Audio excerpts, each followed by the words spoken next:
Part 2.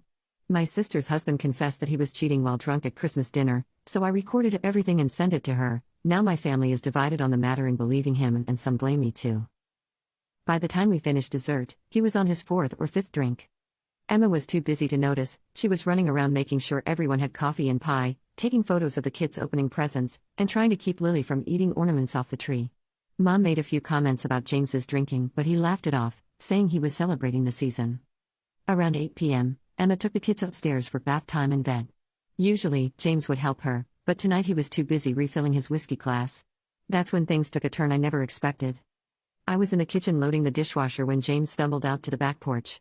He called my name, his words slightly slurred, and motioned for me to join him. I hesitated. The last thing I wanted was to be alone with my drunk brother-in-law, but something in his expression made me follow. Maybe this was my chance to finally figure out what was going on. The December air was bitter cold, and I could see his breath forming clouds in the porch light. He was swaying slightly, gripping his whiskey glass like a lifeline. For a few minutes, he just rambled about work, some big case he was handling, office politics, the usual lawyer stuff. I was about to make an excuse to go back inside when his tone changed. "You know," he said, leaning in uncomfortably close, "you've always been too nosy for your own good. Always watching me, judging me. Think you're so smart." His words were slurred but had a sharp edge to them. I took a step back, my heart starting to race. Something felt very wrong. Then he smiled, but it wasn't his usual polished lawyer smile. This was something darker, almost mocking. "Want to know a secret? Something to really judge me for?" He pulled out his phone, fumbling with it for a moment before showing me a picture. My stomach dropped. It was James with a young woman, blonde, probably mid-20s, sitting on his lap at what looked like a high-end bar. They were clearly more than colleagues. "You know Sarah from the office? The new paralegal?" he said, a smug grin spreading across his face. 26, just out of law school. So much energy, so much passion, he laughed, taking another swig of whiskey. "We've been seeing each other for 6 months. She gets me in a way Emma never has. You should see her apartment, view of the city, all modern and clean. Not like this suburban nightmare." My hands were shaking as I pulled out my phone and hit record. James was too far gone to notice. He kept talking, his words becoming more cruel with each sentence. "Emma's so boring now. All she talks about is the kids and her patients. Sarah, she's exciting. We meet at this boutique hotel downtown.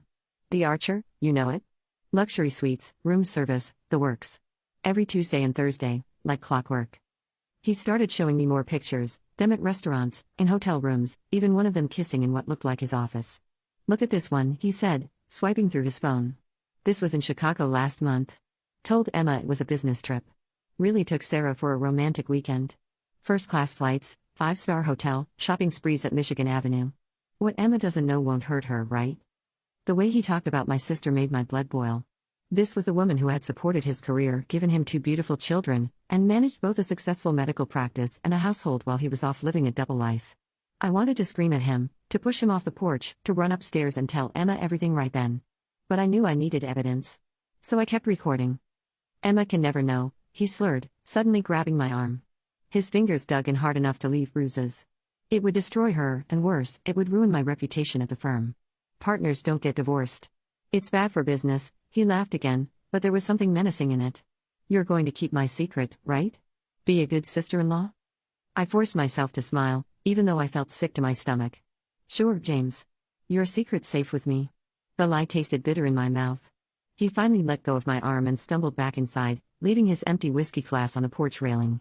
I stood there in the cold for what felt like hours, staring at my phone. The recording was 18 minutes long. 18 minutes of James confessing to betraying my sister in every way possible. I could hear Emma upstairs, singing a lullaby to Lily. She had no idea her life was about to implode. Making the decision to send Emma the video was one of the hardest things I've ever done. I must have written and rewritten the accompanying message 50 times.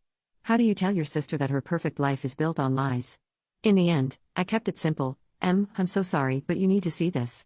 I recorded it tonight. Whatever you decide to do, I'm here for you. Love you." My hands were shaking when I hit send. It was 1:47 a.m. I remember checking the time, knowing this moment would divide Emma's life into before and after. I didn't expect her to see it until morning, but my phone rang less than 5 minutes later. "Tell me this is a joke," Emma's voice was barely a whisper. "Tell me this is some sick prank you and James cooked up." I could hear the desperation in her voice, begging me to say it wasn't real. In the background, I heard James's drunken snoring. "I wish it was," I said softly.